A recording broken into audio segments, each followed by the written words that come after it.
He found a woman collapsing on a desert trail from a snake bite, only to discover she was the billionaire behind the resort being built nearby. The sun was unforgiving that afternoon in the Nevada desert, casting long shadows between the red rocks and scorching every inch of exposed ground. Andrew Miles, 38, moved with practiced ease through the dry brush, checking a line of humane traps set to monitor local wildlife. His shirt clung to his back, soaked in sweat, his skin bronzed by years under the open sky.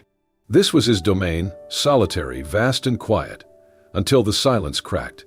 A faint voice floated on the wind, barely audible. A whisper of pain. "Help someone, please." Andrew froze.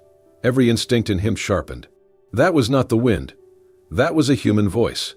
He grabbed his emergency kit from his pack and started toward the sound, weaving through rocks and spiky sagebrush. His boots kicked up dust as his pace quickened. Then he saw her.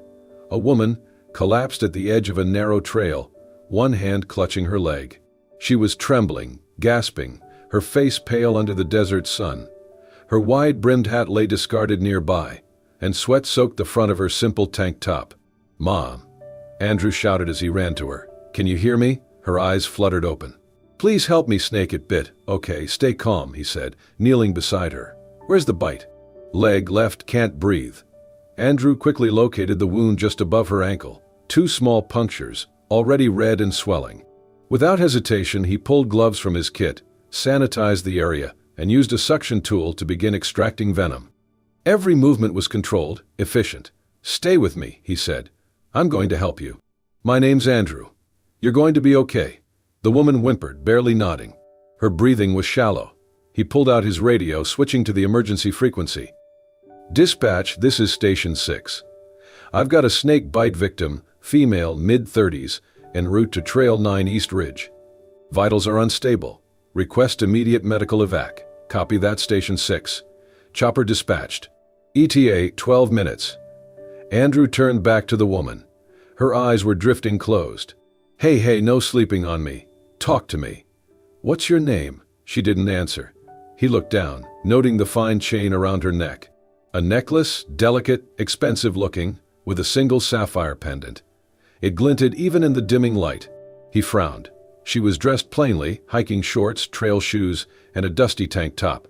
But that necklace didn't belong to someone who shopped at the local outdoor outlet. It was custom. It screamed wealth. But Andrew pushed the thought aside. "Okay," he said, forcing a calm tone. "Let's keep that mind of yours working. You ever seen a desert tortoise? No? You're missing out. Slow little guy, but stubborn. Kinda like me." The woman's lips twitched slightly. A near smile. "I once tracked one for 5 days just to get a tag on it." 5 days? That tortoise made me question my life choices." He kept talking, voice even and steady, watching her pupils, her breath. She whispered, almost too soft to hear. "Hurts, I know," he said gently, "but help's coming. You're not alone." Minutes passed like hours, until the distant chop of a helicopter broke the silence. Relief surged through Andrew's chest as the emergency team landed nearby and rushed in. As they lifted her onto the stretcher, her hand shot out weakly, grabbing his. Her eyes locked onto his with startling clarity. "Thank you, you're my angel." And then she was gone, whisked into the sky. Andrew stood alone on the trail, his hand still tingling from her touch, heart pounding. He watched the helicopter fade into the blue, questions swirling. Who was she? What was she doing alone out here? And why did he care so much about a stranger? He picked up her hat and slipped it into his pack without thinking. Later that night, back at his ranger station, Andrew sat by the radio, the hum of silence wrapping around him once more. But something inside him had shifted. He could not stop thinking about her eyes, her voice, that necklace. He knew the desert better than anyone. But in one afternoon, a stranger had made him feel completely lost, and he was not sure he wanted to find his way back just yet. The desert was stirring with more than wind. For days after the rescue, Andrew could not shake the image of the woman on the trail, her breath faltering, her hand clutching his, the weight of her whisper, "You're my angel." He had saved dozens of hikers over the years, but something about her stayed with him. Her voice, her necklace, her name. He had returned to the hospital in Reno 3 days later, just to check, just to be sure, but she was gone. The nurse at the front desk gave him a puzzled look. She left yesterday, checked herself out early, said she had meetings to attend. She didn't leave a number, Andrew asked. The nurse handed him a small, cream-colored card. Heavy stock, minimal design. Evelyn Harper. There was no title, no phone number, just the name and a logo embossed in silver, a sleek H encircled by a thin desert sun. Andrew held it for a long moment, frowning.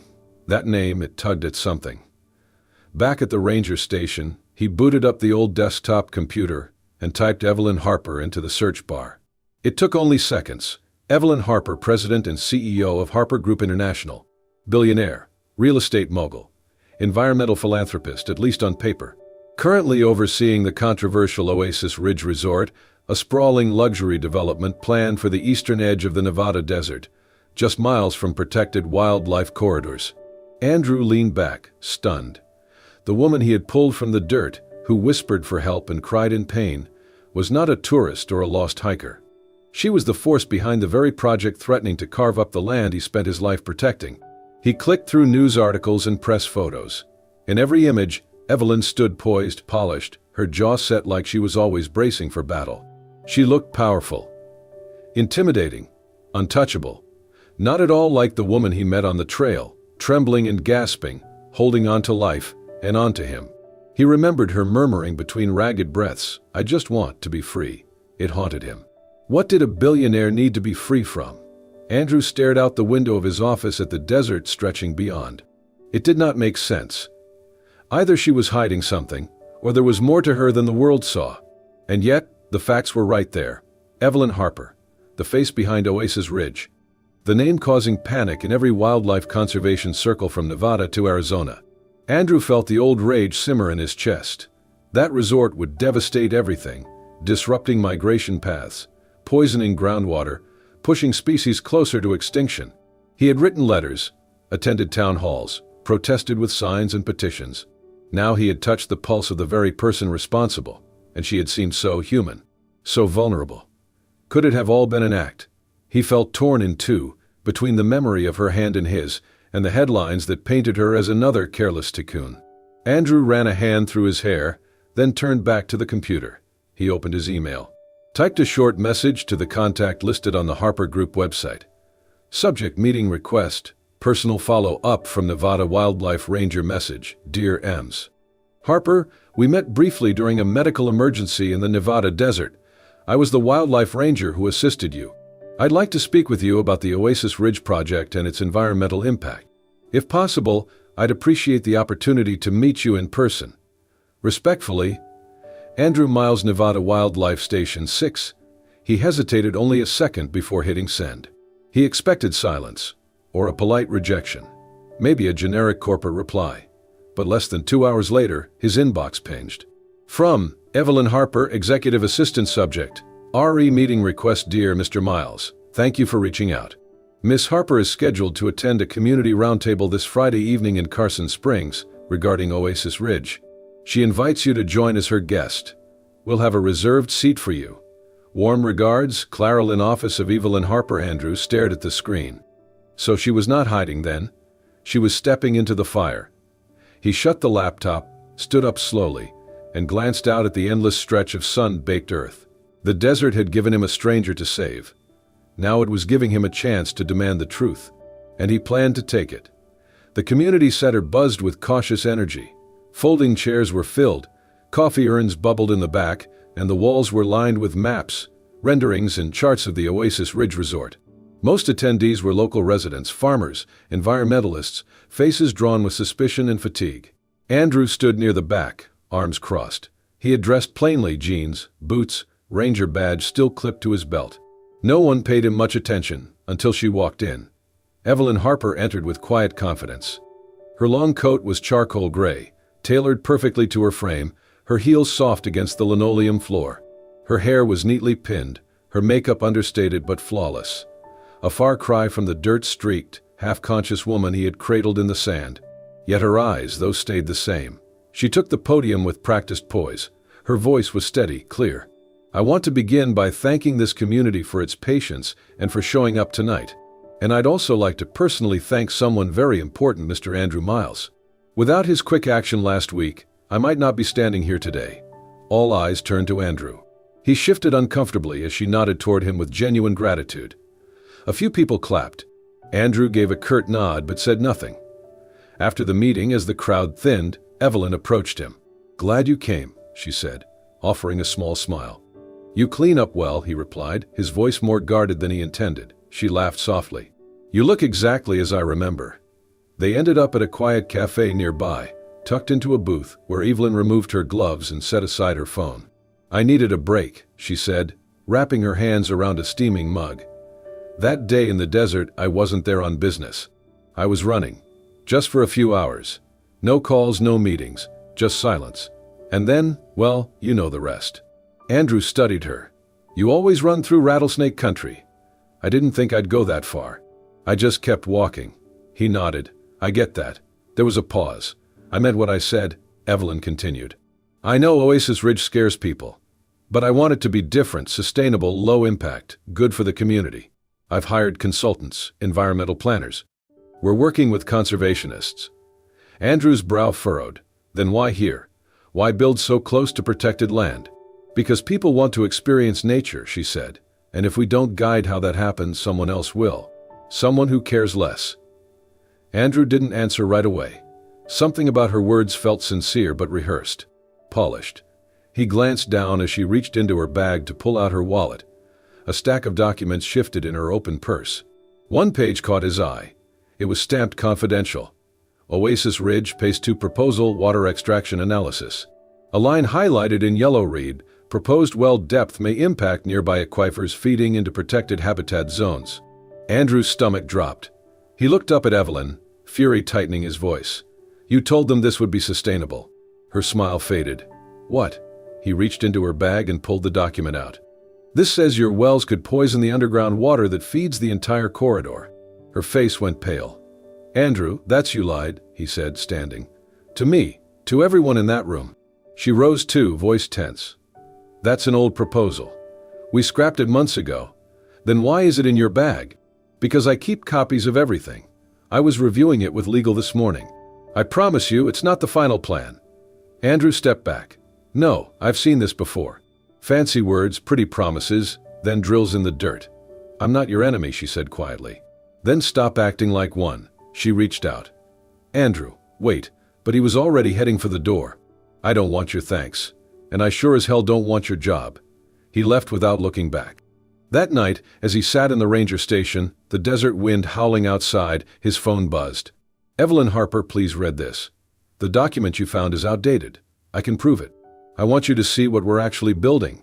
Then another. "You saved my life. I would never repay that by lying to you. Please let me explain." Andrew stared at the screen. He wanted to ignore it, but her voice, tired, frightened, human, lingered in his mind. And deep down he wondered, what if she was telling the truth? The desert had always been Andrew's escape, a place of quiet, where the silence was so complete it could drown even the loudest thoughts. But lately, not even the wind brushing through the Joshua trees could quiet his mind. Back on patrol, he moved through the familiar terrain, checking animal traps, logging sightings, monitoring water sources, but his steps felt heavier. His thoughts lingered not on the footprints of coyotes or the return of the jackrabbit population, but on her. Evelyn Harper. He had tried to forget her, tried to put the confrontation behind him. But her voice, soft, clear, and shaking that night in the cafe, still echoed inside him. So did the way she had looked when she reached out and he pulled away. He wanted to believe he had done the right thing, walking out, that she had earned it. But the truth was, he missed her. And more than that, he was not sure anymore if he had been fair. One afternoon, while replacing a broken motion sensor near a watering hole, his old friend Tom pulled up in a dusty pickup. Tom was a field biologist who had worked in the region for over a decade, with a reputation for hating developers more than snakes. "Did you hear about the funding that came through for the canyon restoration project?" Tom asked, climbing down with a thermos of coffee. "Yeah," Andrew replied, surprised anyone's backing it. "That thing's been stalled for years." Tom chuckled. "You'll like this. Guess who put up most of the money?" Andrew raised an eyebrow. "Harper Group. Anonymous donation, but someone leaked it. Turns out Evelyn Harper's been quietly funding more than a few conservation programs. Reforestation, aquifer studies, even habitat corridors in Arizona." Andrew stared at him. "You're kidding." "Nope.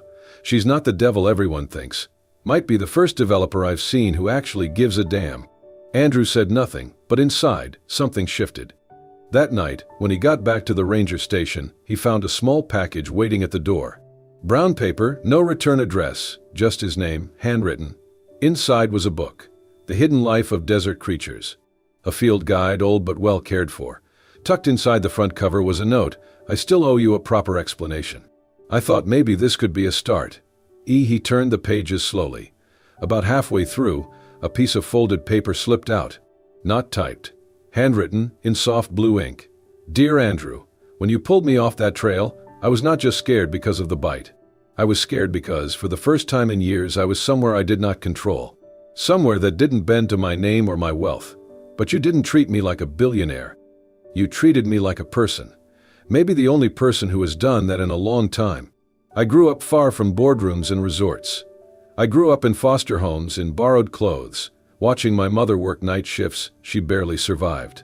My dream was never to build empires, it was to build a place where people could feel safe. Feel still. Feel wonder. Like I did, in the desert that first summer I spent with a foster family who actually let me roam. I never forgot it. I know what you saw in my bag looked bad. I should have explained it better. I was angry too. I get it. But I swear to you I'm trying to do this right, not just for the company. For me. For the land. For everyone.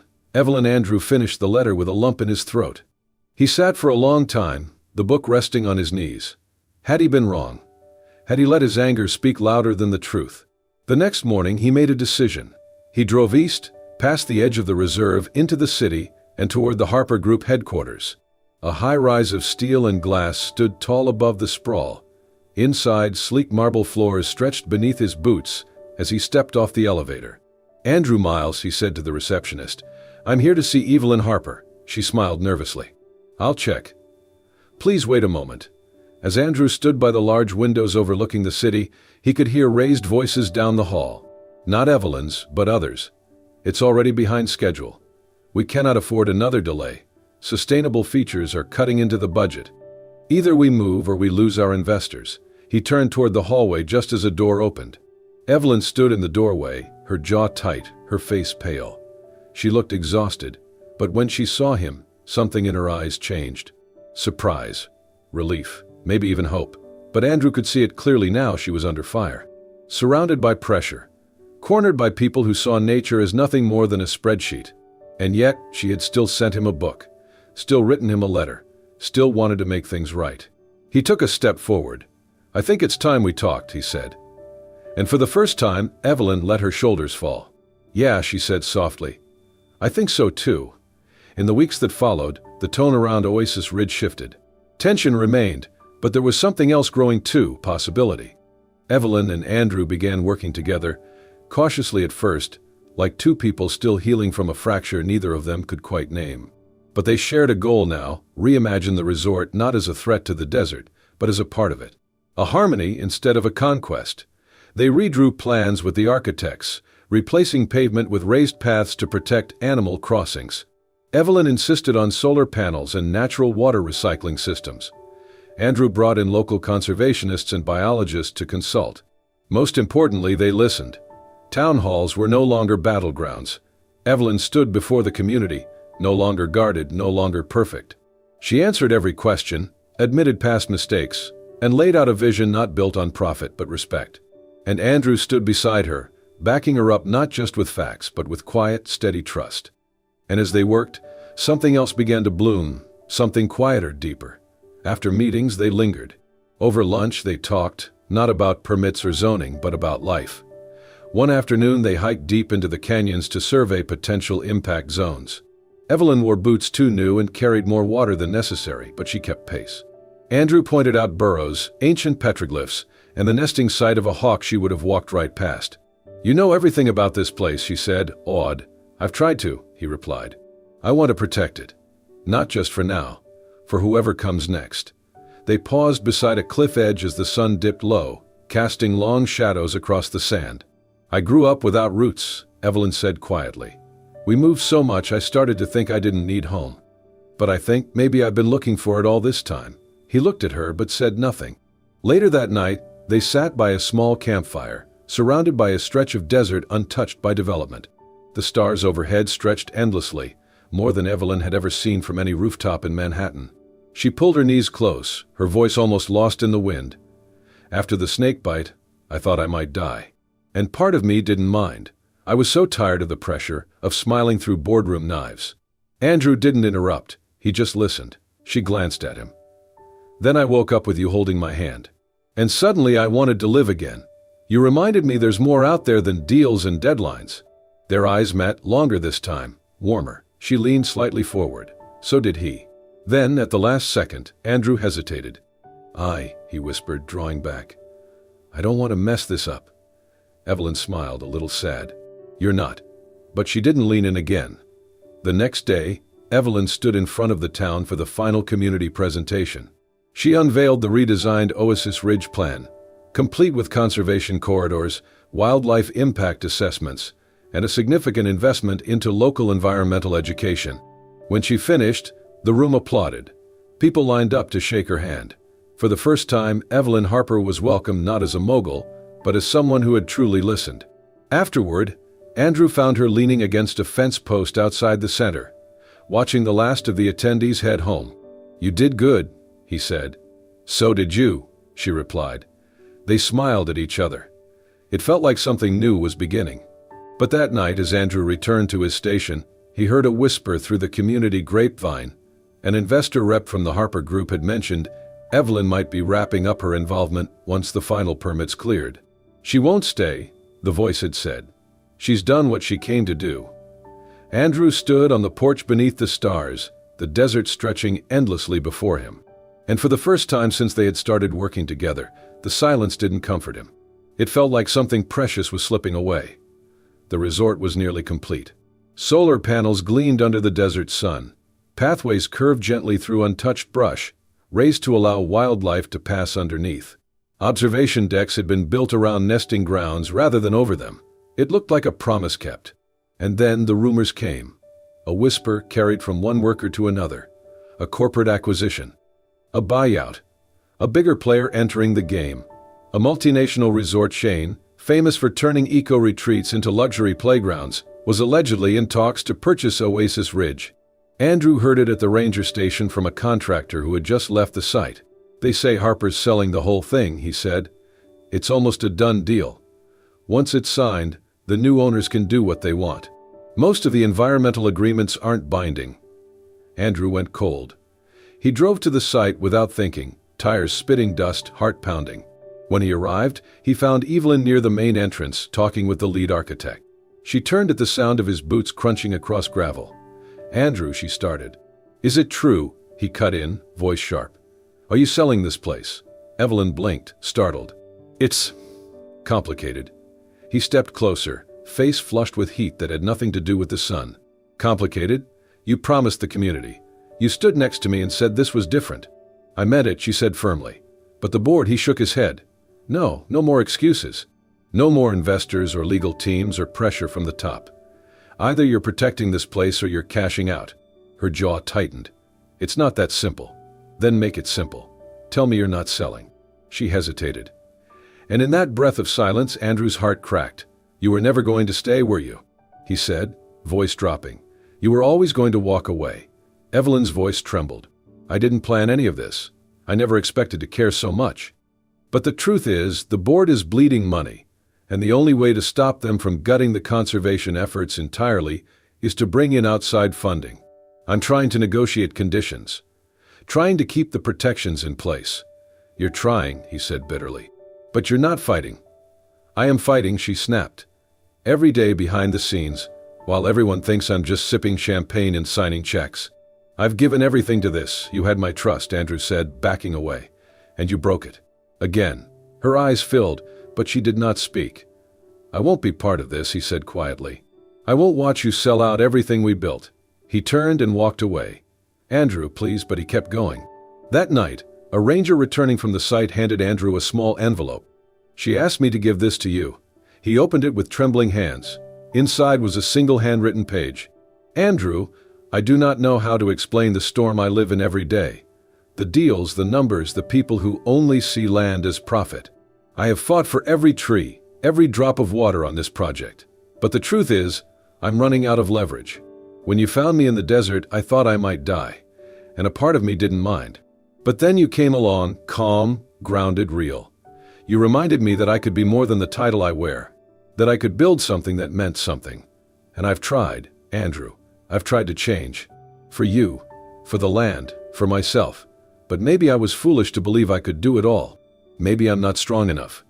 Not good enough. Not what you thought I was. I'm sorry. For failing. For hurting you. For not being enough. Evelyn Andrew read it once, then again. Not enough. No, that was not it.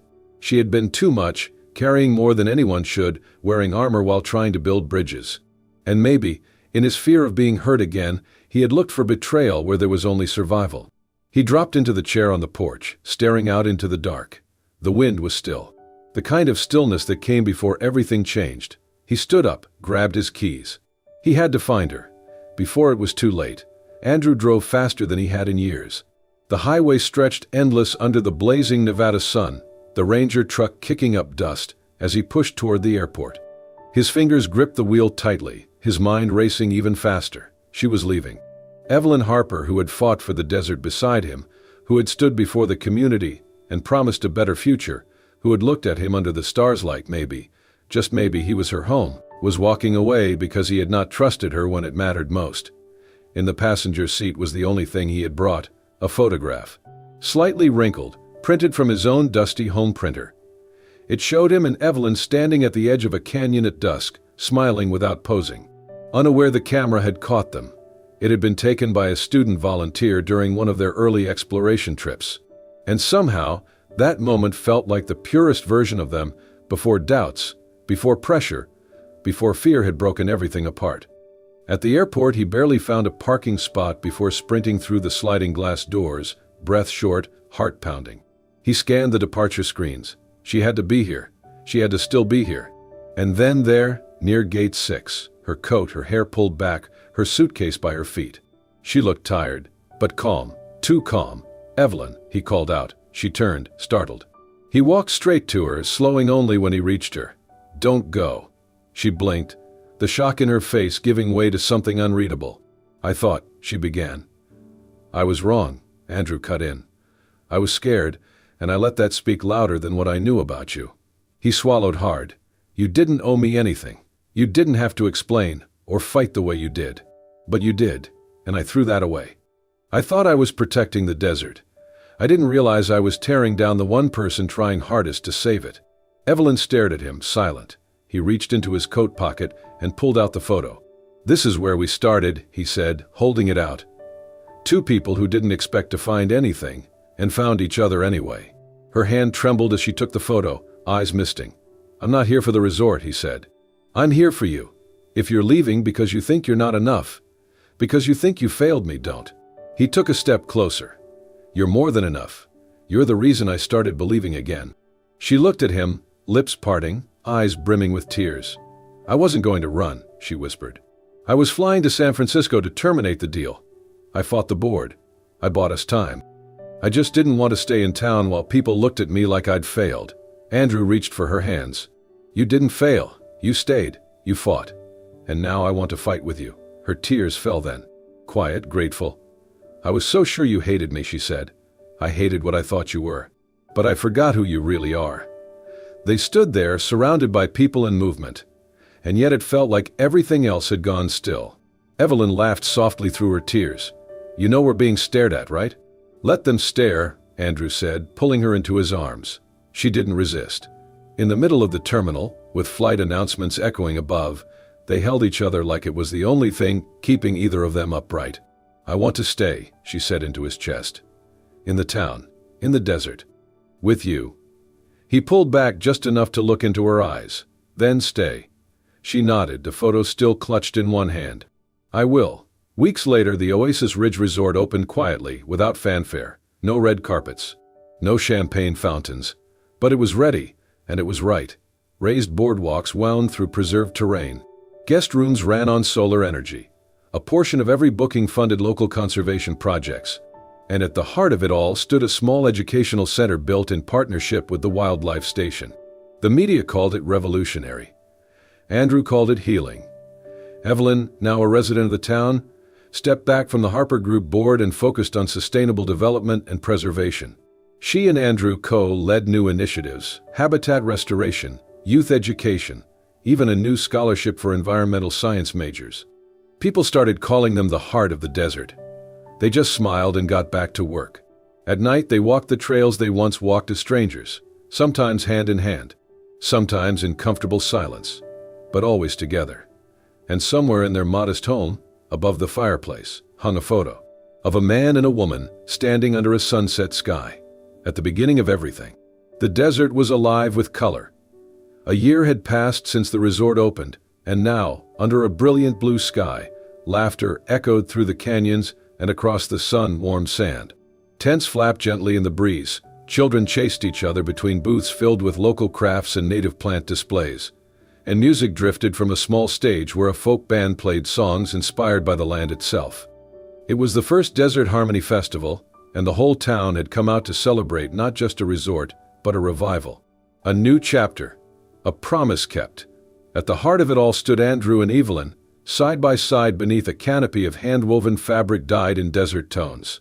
People greeted them with hugs, handshakes, and heartfelt words. Thank you for believing in this place.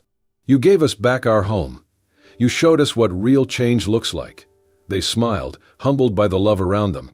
Later in the afternoon, Andrew leaned into Evelyn and whispered, "Let's sneak away for a bit." They slipped away from the crowd and hiked up a familiar path, the same trail where fate had collided with fear and turned it into something beautiful. The path had been reinforced since then, with markers for wildlife sightings and benches made of reclaimed wood. As they walked, Evelyn reached for his hand. "You know," she said, "I still remember how scared I was that day. Everything hurt. I thought I was going to die out here." Andrew squeezed her hand. "And I thought I was just finding another lost hiker. Turns out I was finding my entire life." They stopped at the very spot she had collapsed from the snake bite, now marked by a small stone cairn with a plaque that read, "The beginning of something bigger." Evelyn laughed. "We should put up a warning, beware of fate and fangs." Andrew grinned, then reached into his pocket. "I've been carrying this for a while," he said, pulling out a small velvet pouch. Evelyn's breath caught as he opened it to reveal a ring, simple, elegant, and set with a smooth piece of desert jasper. Earth-colored, sun-warmed, and shaped by time. "I didn't want anything fancy," he said. "Just something made from the place that brought us together." He dropped to one knee, the desert wind lifting his words. "Evelyn Harper, you've changed this town, this land, and me. Will you marry me, not just here, but in every trail, storm, and sunrise that's ahead?" Tears filled her eyes as she laughed and nodded, barely able to speak. "Yes, 1,000 times yes." He slipped the ring onto her finger, and they held each other there, under the same sky that had once nearly taken her from him, and instead had given them everything. That evening, as the sun dipped behind the distant mesas and the sky turned to lavender and gold, Andrew and Evelyn stood atop a nearby hill. Below them, the resort glowed gently in the fading light, more sanctuary than spectacle. Beyond it, the desert stretched wide and endless. They stood in silence for a while, wrapped in each other's arms. "You think it'll last?" Evelyn asked softly. Andrew looked at her, his gaze unwavering. "The land will, and so will we, as long as we keep listening to it and to each other." She smiled, resting her head against his shoulder.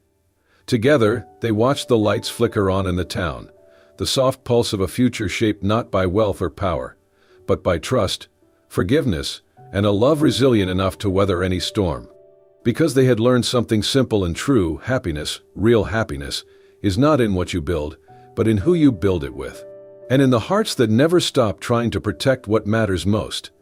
In the heart of the desert, two strangers crossed paths, one seeking escape, the other seeking purpose.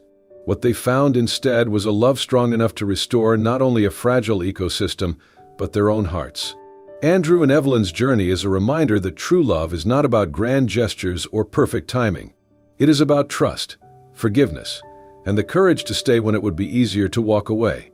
If this story touched your heart, made you believe in second chances, or reminded you of the power of love and purpose, please give this video a like. And don't forget to subscribe to Soul-Stirring Stories for more emotional, inspiring tales that warm the soul.